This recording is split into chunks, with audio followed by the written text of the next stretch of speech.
Ladies and gentlemen, welcome to the latest expansion-packed episode of the Switch It Up show. And I am spitting Seth Trav today because I have got a game that is all about that spitting. What about you, our friend Glenn? This is the spitting game? It is completely about spitting and doing all kinds of action. Just left and right. I think I need a minute to I don't know, digest that, although not really. We're going to give you a minute to dry off from all of my there it is. spits.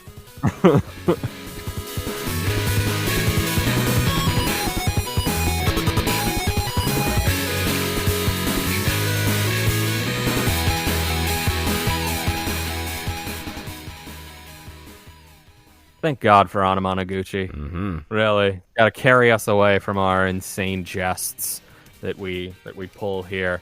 Ladies and gentlemen, the reason I was trying to force spitting into the conversation in the opening there is because the game I am reviewing today is called Spitlings. It is $14.99, and you get 75 gold coins when you purchase it digitally. Spitlings is a cute but hardcore adventure arcade game that's made for playing its hundreds of levels locally / online with friends. You know what the problem with multiplayer games is, right? The other players. It's always their fault if you lose. We've got the perfect game to blame your friends for their incapability. Spitlings. This chaotic action arcade game for up to 4 players is a modern take on the hardcore classics.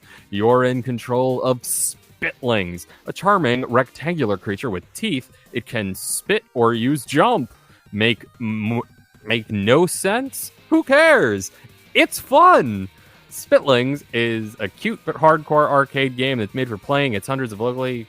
They just repeat the entire thing in 4 sentences.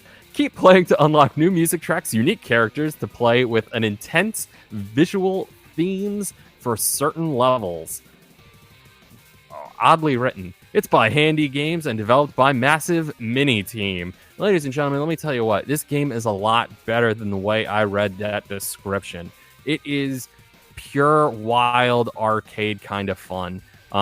The way I kind of think of it is that it's kind of like a combination of Super Meat Boy and that game Okuna Kun that I had played back a couple episodes ago. The one where it's like the blue, like dog Sonic-y looking character. Go back, find the video on www.youtube.com/Preach Network. And you'll be able to see all of our great gameplay. But back to Spitlings, the game is very sort of subversive in its humor. It's very odd, again, that kind of Super Meatball-ish type thing. But it's surprisingly addictive. Again, sort of like Super Meat Boy. That's it, not Meatball. Super Meat Boy. Spitlings is...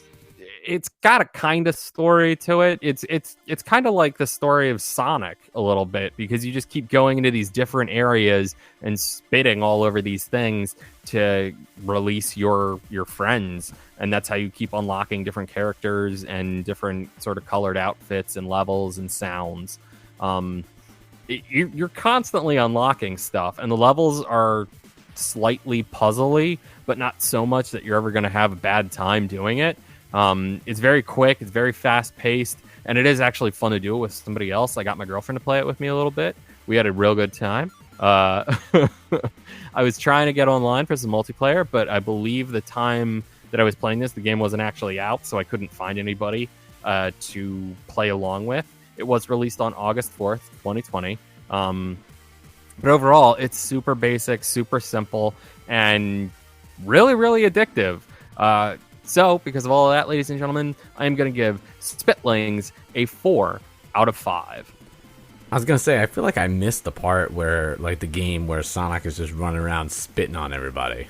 Oh, he's not. He's not. But the end part where you get those, like, flickies and you, like, jump on the container thing and it pops open and all the animals start popping out, It's a lot like that, because it's like you shoot at this like gummy thing, and then your buddy falls out. Then they all cheer and run, and you go off, and it's cool. That's fair. A lot like Sonic. I mean, yeah. As you were explaining it, I was like, wait a minute, what? Oh, okay. There it is. It came back. It came back around. Levels. It got me. The end levels. That's it. All right, ladies and gentlemen, since we're talking about games that are kind of like other games, let's talk about Escape From Tethys, which is available now on the Nintendo eShop for the low price, or somewhat low price, of $9.99. You get 50 gold coins when you purchase this. This is from the awesome people at Sometimes You, long-time friend of the Switch It Up show. This game is in English. It is for one player. It came out on August 12th. They categorize it as a platformer, adventure, action, and puzzle game. It's rated E for mild fantasy violence. You're trapped, alone and cold on a distant planet, pursued by a droid with only one purpose: killing everything. You must find an escape, explore the hostile environment, find secret upgrades and new weapons, and finally make your escape from this dark, hostile planet. Escape From Tethys is a difficult action-adventure Metroidvania game set on the remote planet of Tethys. You are a scientist responsible for developing new weapons tech when things go awry. Explore the mysterious, dark world of Tethys. Confront and defeat the strongest creatures of the planet. Find and unlock 20 unique upgrades scattered across 5 different biomes. Use new weapons and abilities to fight your way to the planet's surface and escape. Alone, cold, scared, pursued. Only the smartest and strongest will make it out alive. Escape From Tethys. I added that part for dramatic effect. You're welcome. This is they hit the nail on the head in the description. This is a Metroidvania type side-scrolling action like shooter game. Think kind of like Mega Man, although Mega Man has some sweet music, and Escape From Tethys leaves a little bit to be desired in that respect. My overall impression with this game is that it leaves a little bit to be desired, quite honestly, and I think maybe that's because Metroidvania has kind of been done to death.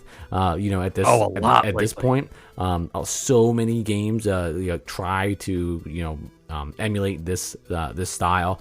And there's just a lot of games do it. A lot of games do it really, really well. And because of that, because there's so much competition, I feel like it's hard to be successful in this field, or at least stand out in this field. The graphics are very much like Nintendo style 8-bit graphics. I would say that it's probably like, if you're thinking Mega Man, it's like your character looks a little bit like Mega Man, but not as cute. So you're going through all these different types of areas. You're going through caves with lava. You're going through ice sections of levels. You're going through maybe different technology type warehouses. So all these really cool looking modern cubes. You go underwater in some levels, and you get to fight these different snake and jellyfish. I will say that the enemies in this game are pretty neat looking, especially when you get to some of the more exotic locales. And even the design for the character himself or herself, they don't really tell you, is cool. Everything looks good. It's just that it maybe necessarily doesn't play as great.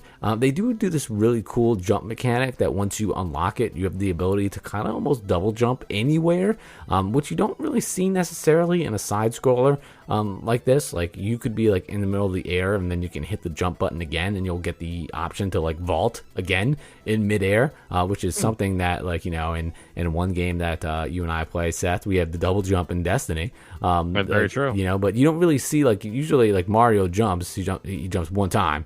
Or Sonic jumps, he jumps once. You don't get the jump, go in the air, and then jump again. I think that's cool because it allows you to get to some places that you normally wouldn't get to, and it's just a little bit different. And I feel like different is important when you're dealing with a genre like this that's kind of been overdone so much.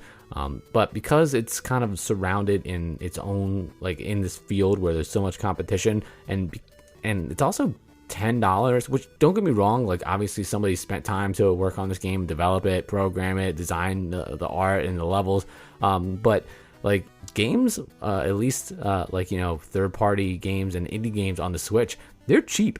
Like, and if you're spending Super like 10, cheap. yeah, if you're spending like $10, like they may very well be other Metroidvania type clones out there, just because they're so like there's a myriad like of them. You do get 50 gold coins when you purchase Escape from Tethys, but I don't know if I would use that as my primary motivator when buying this game. There's, I don't know, like I want to like it more than I do, because I do think some of the levels are pretty like varied in terms of like where you're going.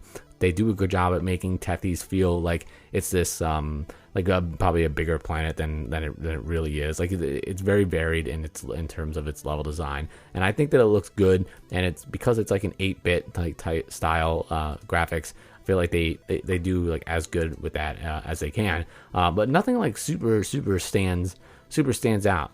So for me, Escape from Tethys is kind of just like your like run-of-the-mill type of game. I'm going to give it a 3.5 out of 5.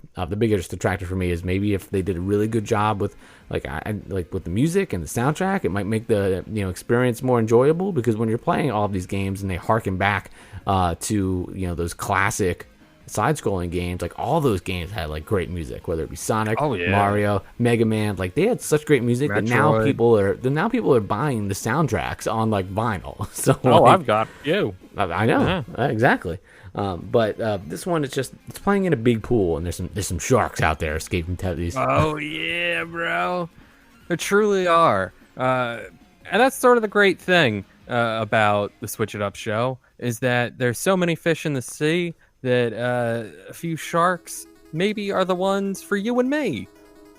I've been Seth Trav. He's been our friend Glenn. Together, we're at Switch It Up Show and at Preachcast on the Twitter.